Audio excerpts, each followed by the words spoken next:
And survivors of sex trafficking are everywhere. They are our friends, family members, next-door neighbors, and colleagues. Some tell their stories freely, but for others, it is their deepest secret. Our special assignment unit wanted to take a look at this issue to try and break down stereotypes. These survivors are our children, and they need our help. WUSA 9's Evan Kozlov has their story. Sex trafficking. Right now, as we speak, it's happening. In the next couple of minutes, I'm going to introduce you to people who have been trafficked.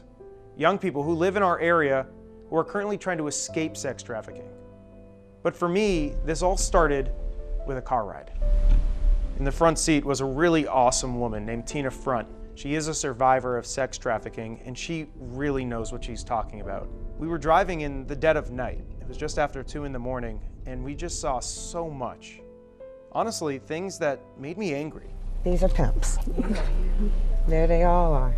She said it so casually at times, where I was like, how could you be so casual about something like this? Okay, right here too. That's a P. Yep, he a P. He a OG actually. She's working. She's working? We also saw a lot of victims, girls and boys working the streets. Right here to our left.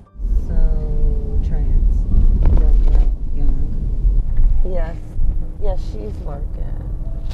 What got me was that this was downtown. Downtown, the center of commerce, and yet we've got these young teenagers that are being trafficked right in front of our eyes. I think there's a disconnect when you're out there driving and you see these grainy images. They almost seem like adults. You could forget that these are young people. For me, that all changed when I actually got to meet some of them. We went to a safe house for a group called Courtneys House. We saw these teenagers, young girls we're talking about, 13 to 15. They were talking about love, of all things. Miss Tina would lead them in discussion, asking them things like, what does love mean? There's no right or wrong answer. Love is something that, when somebody really cares for you. They show you, honesty, and then they show you that you can trust them. If that person treats you right or shows you everyday proof that you mean it. I'll tell you, that was the painful part for me, was actually meeting these young girls, hearing them laugh and talk, and then knowing that they were the same grainy images we had just seen out on the streets. That was painful. I'm not in an angry place with my life now, you know? Then I heard Tina's story, which was horrifying. She was born in foster care and was living in Chicago.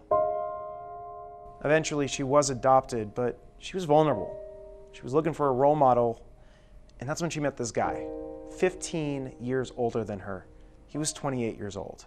And he told me he grew up in foster care, and he told me that he was adopted, and then his family gave him back after a year. You know, none of these things were true, but I believed it was true, and what he was trying to do was bond with, my story. Then came her 14th birthday, a day that would forever change her life. She got in this big fight with her parents over curfew. She wanted to stay out later, they said no, so she stormed out of the house and she called that guy. I get in the car. But I think we're just gonna go driving down the street, and my intention is to come back home. But we started to drive in Chicago, the signs are changing, you know, getting further out on the highway.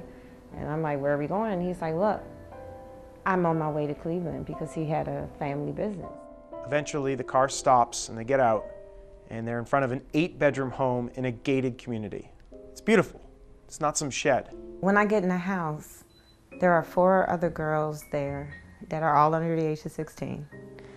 And 2 other guys, and no one's thrilled to see me. Nobody's happy or anything like that. There was no phone, you know, when I went in there, and there was no windows.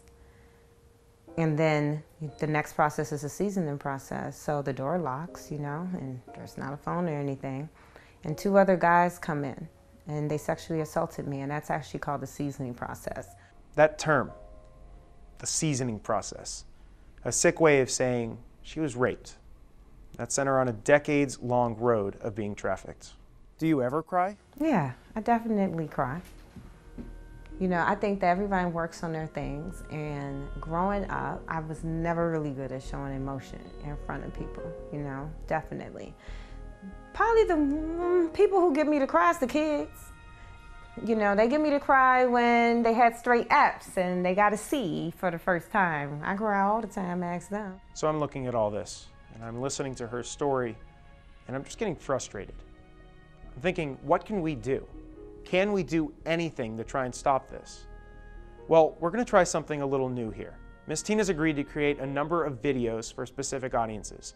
One for young people, one for parents, one for community members. And the hope is that we could watch these and share them, and together maybe we could put a dent into this problem. Because I promise you, everybody that watches this show has come into contact with somebody that was trafficked. Whether you knew it or didn't, you did it. You did. And I need them to see it's not like taking. It's nothing like that. It can be Ward 7 or it can be in Tinleytown.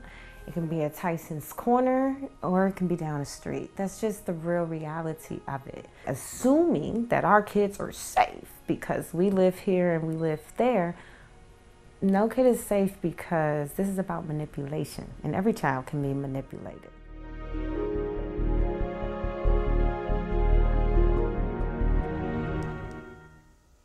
Those 3 videos that Evan mentioned are online tonight, and they give specific examples of what to look for to keep your loved ones safe and what action you can take, who you can contact.